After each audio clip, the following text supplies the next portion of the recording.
All right, welcome to the second most common cofactor deficiency thyroid pattern, I guess you could call it.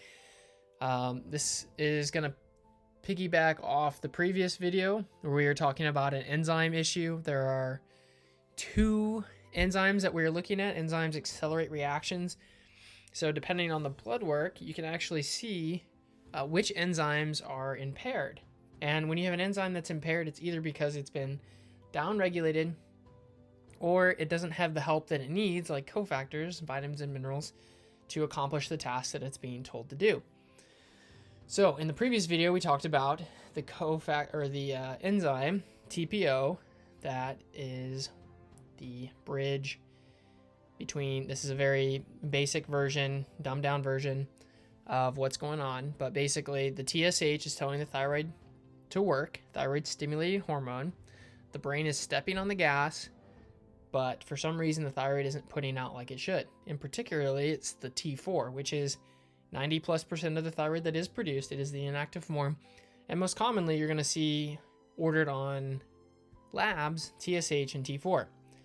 And the reasons being because you can capture a lot of different thyroid issues with just ordering those two things. It will not capture, however, this thyroid pattern. So this is probably the most common missed thyroid pattern, and that's because T3 isn't ordered. So there's an enzyme that converts the largest amount of thyroid hormone, the inactive form though, to T3.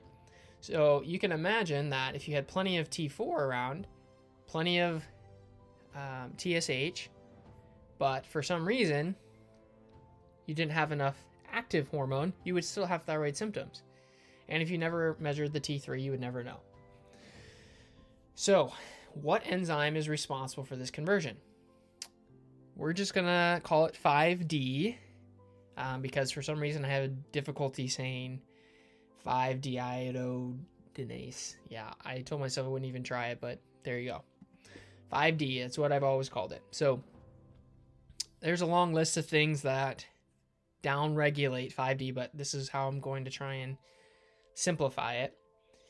Cofactors, obviously, there are much fewer cofactors involved here. It's just selenium and zinc. Again, most common thyroid vitamin, or well, I should say minerals that will be prescribed for a low thyroid issue, and that's because they are common between both of these processes. In this case, it's just the conversion of T4 to T3. So far, just to clarify, we're not talking about the free levels right now. We're just talking about the conversion between T4 and T3. You will see free T3 depressed in this pattern, but if you see both free T3 and free T4 depressed, and these numbers are normal, the total numbers are normal, that'll be category 5, and we'll talk about that in the next video. So back to this. Selenium and zinc, we'll move on. That's easy enough. Inflammation, broad category. We've talked about it before. Looking at this next category, dysbiosis is a common driver of inflammation. So I think that's probably primary to address in inflammatory issues. Alternatively, people have chronic infections that are not resolved. So addressing the inflammation, you'll have to be looking at the immune system most of the time, and you'll have to work with somebody to do that because it's pretty complicated. Even people that know what they're doing struggle to treat people with these issues. So we're going to focus on some of the more straightforward solutions, but addressing gut stuff can be straightforward. Addressing autoimmune related things can be a little bit more difficult. So stress, we talked about stress in pretty much every video because it impacts almost every level of the thyroid. And when your body's stressed, it's going to take its foot off the gas, or it's going to prioritize life-saving things, not metabolic things, like having a baby, like feeling not fatigued, producing proper amounts of thyroid hormone that regulates your metabolism properly. So stress, addressing that. We've talked about that. Chemical, physical, emotional. Inflammation, of course, drives that. And then looking at blood sugar, which we've talked about extensively. Dysbiosis, 20% of the T4 that is converted to T3 is converted in the gut. Dysbiosis is something that would impair that process. So it's important to address dysbiosis from that level alone even. But it is a driver of inflammation. Even with a perfect diet, somebody with dysbiosis is going to have a little inflammation factory in their gut that they should be addressing. So I'd say if you have trouble with your gut, if you have gut symptoms, that's going to be a priority for you. Next, you're going to look at, technically low serotonin, low dopamine levels are going to downregulate, but you're going to see low serotonin, low dopamine levels in people that are stressed, inflamed, and have blood sugar issues very, very commonly.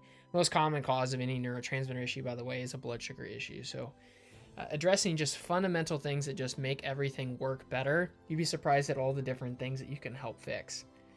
So it kind of makes our job easier when these foundational things haven't been addressed yet. Most of the patients that I see have already worked on some of these issues, and so we're trying to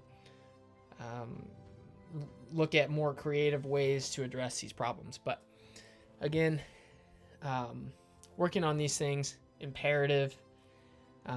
There's a complicated version of, since we're talking about 5D issues, technically, things like insulin, testosterone, these anabolic hormones will actually increase 5D. So in this case, you're driving excessive amounts of T3. And what happens is you get what's in category 6, and we'll talk about, as receptor site resistance. And that's when your body stops responding to the thyroid hormone that is being produced. So that is not as common, but it does happen. And you do see it, the resistance that is, we'll talk about that specifically, but if people have things like PCOS, that's a primary thing. So again, most of the time with all these categories, we're not looking at specifically addressing the thyroid. In fact, we're addressing things that are impacting the thyroid. It's a gland, and it's just responding to its environment around. So if you create a good environment, then you actually can correct a lot of thyroid issues with just working on foundational things like this. So if you have any specific questions, either check out my other videos, check out my website. I've just about worn out thyroid. Again, this is 4 of 6. If you like this video, like it, subscribe, comment below if you have any suggestions on future videos. Hit that notification bell if you want to be notified of future videos. And that's it for this one. We'll see you in the next one.